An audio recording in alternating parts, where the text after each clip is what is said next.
All right, Pip, I'm coming to you for this one because you brought it up earlier about the Packers not making moves. This is Big Steve-O from Milwaukee. Steve-O, baby. Big Thank you. Steve-O.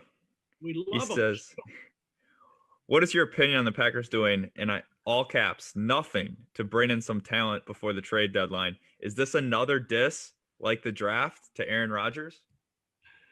Steve-O, on the surface, I'm right there with you, buddy.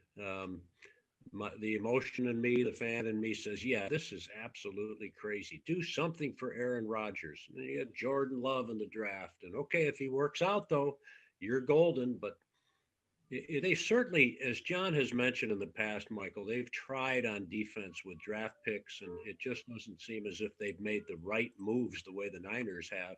And they were picking at the top or near it for several seasons. So, yeah, I'm upset and disappointed, but I think from a reason standpoint, you understand their hands are tied, and they just have to go with what they have, knowing that with Rodgers and Devontae, that the skill players they have, they're going to be competitive. But a bigger concern for me than even getting Aaron another receiver. I would have liked to have seen Alan Lazard come back practicing after that core muscle injury surgery, but they decided to keep him inactive another week, and that's probably a good move. That'll certainly help. But to me, it all comes down to the defense, and their hands are once again they're strapped by the money that controls the game and the salary cap. It's a lot different than it was in the day of Ron Wolf, right, John? Otherwise, I'm sure he'd have made a whole bunch of moves by now over the last couple of seasons. Well, the salary cap is what drove Ron Wolf out of the game because Mm-hmm. he just wanted to add players and add talent to his team, and he couldn't do it. But what I would do is you have to fully look at what Gutekunst is looking at. Number one, Houston thought they were going to get a second round pick for Fuller. That quite frankly is nuts. The other thing is Fuller was making $6 million a year. The Packers said we won't even consider trading anything more than a third, but you got to pay for some of the cap because the Packers are about 7 million under the cap right now. Fuller would have taken 6 million of that.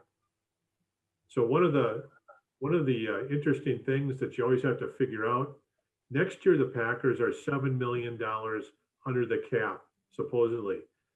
If they save $7 million this year, they can carry it over till next year. So that would be 14 million. And then you can sign possibly Aaron Jones and Bakhtiari. You could maybe sign Aaron Jones, and if Bakhtiari is you still have the franchise pick, you can put that on Bakhtiari, and then as you negotiate during free agency. So you could do something now for short-term gain, get a Fuller and show that you're all in. But does that help Aaron Rodgers next year if Aaron Jones goes free agent and they can't sign Bakhtiari? And the answer is no. So you have to figure all the issues involved in that, which is too bad. But that's why. And plus, next year's draft is historic at one position, wide receiver. And I'll have an example a little bit later, that I worked on about how this draft you can get offensive tackles, wide receivers. They're really good tight ends, and they're great quarterbacks. Which mean if they're great quarterbacks, that mean that you could trade back to teams desperate for a quarterback.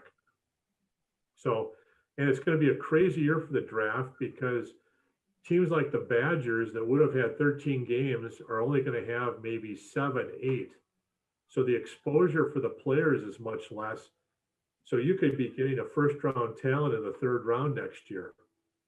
That's why the Minnesota Vikings traded that defensive lineman Nagaku. They got him for a second round pick in September 1st and traded him for a third and a fifth 6 weeks later after he had 5 sacks. Why is that? Because the draft is so good. So the draft was so good this year too in the wide receiver class as well, Yeah, right? that's what I was thinking. That's the one point I would make, and they didn't do anything, right? But So are you Well, confident that they will next year in drafting a wide receiver? yeah, but there was the problem with last year's draft is that Claypool was the last guy that they really liked.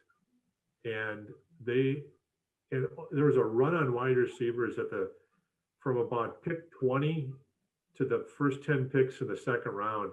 All the wide receivers went, including Claypool went, I think, at 49 to Pittsburgh. And so that was unfortunate.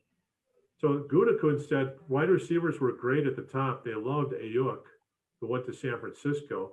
They loved Claypool, who was just starring for Pittsburgh, but it just didn't work out.